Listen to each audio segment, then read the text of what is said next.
Hey there, what's going on? It's Lero with Lero Gaming. Welcome back for another video. Today we're going to be talking about something near and dear to my heart, which is Elden Rings. Yes, we're only 7 days away. I've been waiting quite a while. I don't know if you've been waiting as long as me, but I think it's been since 2019 E3. That was when the first announcement was made, and it looks like there was a little bit of a delay in October just a few months ago, which was supposed to be slated for January, but now we're moving into February, and it looks like we are now really gonna get it on the 25th of February this month, just a couple days here. Looks like on the consoles it's gonna hit around midnight. Not sure when it's gonna hit on Steam, but probably somewhere around there, but I can't wait to get my hands on it. I'm gonna hopefully do some tutorials, some top 10 lists, some walkthroughs, some guides, some things you guys can learn for. But for today, let's dive into 10 things that you can look forward to on the 25th and to get you ready so that on day one, you're ready to leap in there and just kick ass and really just get in there. So let's go ahead and dive in. You know nothing, Jon Snow. So, first of all, this was actually a world that's created by George R.R. Martin, so it's not just gonna be some just average creative world. This is gonna be fully fleshed out, fully descriptive, beautiful, just everything that you can imagine from the creator of Game of Thrones. So that's really, really exciting. I can't wait.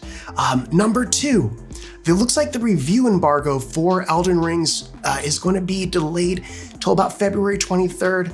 Check back here on my social media. We're going to dive back into that to see what the critics are saying. But until then, it looks like February 23rd, around 7 p.m. Pacific for that embargo. That's something to look forward to there. All right, and we're on to number 3 already, system requirements. This is a bit of a spotty one. We're not 100% sure, but these are the stats that were released on Steam and some of the various sources I've found. We can see that you need about 16 gigabytes of RAM to have a safe and smooth experience. Looks like the minimum card requirement is about 8 gigabytes of VRAM. That's gonna translate to about a 1070. The minimum requirement is a 1060, but again, you're gonna want 1070 and above to really be able to enjoy it at the minimum. I personally would prefer something maybe a little more beefy, but we all know how video card prices are these days. So that's to begin with. Also, you're gonna need Windows 10, Windows 11, and an i7 with a minimum of an 8700 processor. So again, you're gonna wanna make sure you're in that baseline to enjoy it fully. All right, number 4 here, and that is NVIDIA drivers. Get ready, go download them now. They are ready. You can go find them, and again, that's gonna save you time.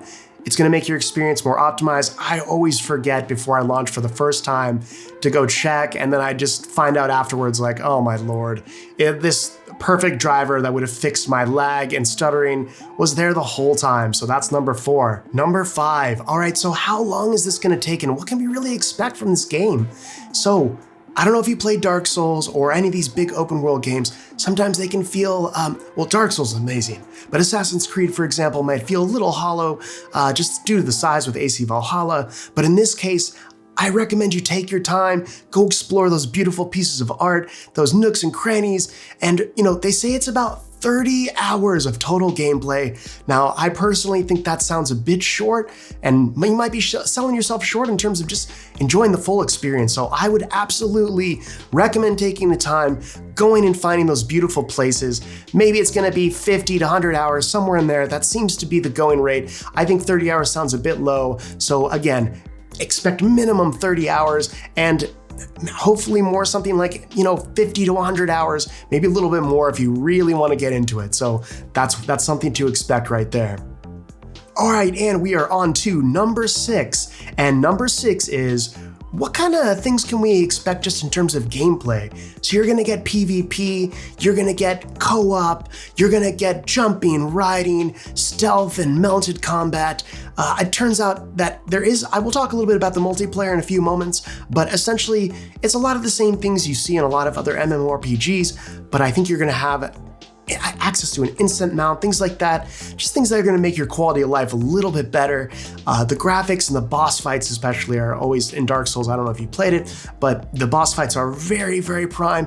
It really makes you feel that sense of progression. So you're going to get bonfires, you're going to get bloodstains, you're going to get it all. So that's something you can expect just in terms of gameplay dynamics. And again, we're going to do more videos and lists as we move on and we actually get our hands on the game on the 25th for the live version.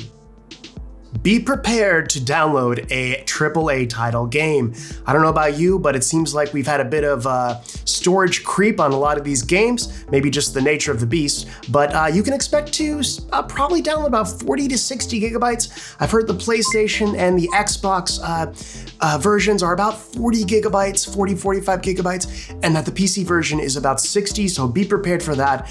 I do believe you can preload right now on Xbox, and I'm guessing maybe a day or two before you can probably load on Steam and on PlayStation, so keep an eye on that because that's super important. You don't want to be waiting there in those long queues on day one while everyone else is having fun. All right, and we are on to number 8, which is going to be a list of the classes that you can play. We've got a bit of a list here, so I'm going to be glancing to the side, but we have Warrior, Enchanted Knight, Prophet, Champion, Bloody Wolf, Prisoner, Bandit, Astrologer, Vagabond, Hero, Confessor, and Samurai. We'll be going more into depth with all of these classes, of course, checking out some of the builds, advanced guides, but for now we're going to keep it simple and just go through this top 10 list. But I do want you to know one thing that before we move on to number 9, which is the most important thing here, is have fun, enjoy yourself. I think I beat Dark Souls where I was in my underwear in the game, of course, but you know, this is a game where you can have fun, really be free to experiment. Don't feel like you're going to be pigeonholed into one type of class here and with one spec. You know, keep yourself open, have fun, and that's probably the most important of all these tips, of course. Number 9. Multiplayer. So there is going to be multiplayer. There's going to be some PvP. There's going to be some co-op. The co-op, of course, I believe you can port in your friend. So it'll be similar to other Souls games if you haven't played that. So I recommend, you know, if you want to go take a look at how that works, there's going to be some channels showing that before the release on the 25th. They're going to show you just how it works in Dark Souls. Again, it'll be the exact same in this one. It should be really fun. I had a blast. And again, I think that you know, summoning your friends is just really simple. And the PvP, again, that's a whole nother beast, which we're gonna have its own video, but I will just say if there's one thing I can say about PvP, it's that be prepared to be stomped if it is your first time. That's just the way it is in pretty much every game, and especially here in Elden Ring. So, you know, you're gonna go in there, maybe have a little bit of fun until that super overpowered OP guy who's played Dark Souls for 1 billion years comes and stomps. So be careful about that one. And now we are on to the 10th and the last useful piece of information before we get to the launch on the 25th, and that is the music. So you can expect the Dark Souls 3 composer to be a part of this project as well.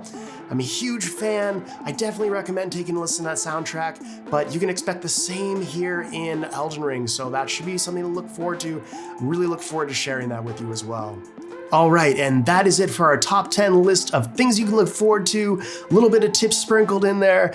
Keep an eye out because I'm going to try to release a couple more videos before the release on the 25th, and you can take a look back on the channel because this will become a channel that's going to talk about Elden Rings in a million different ways. Guides, walkthroughs, top 10 lists, just useful tips and info that I think you might find useful. And this isn't my first time on YouTube, so I am prepared to be here with you through the long run. So I hope that you'll join me for future videos. Don't forget to smash that like and subscribe button. I pretty much have to say that. And have yourself a good one. And we'll see you in the next day or two with the next video. Take care.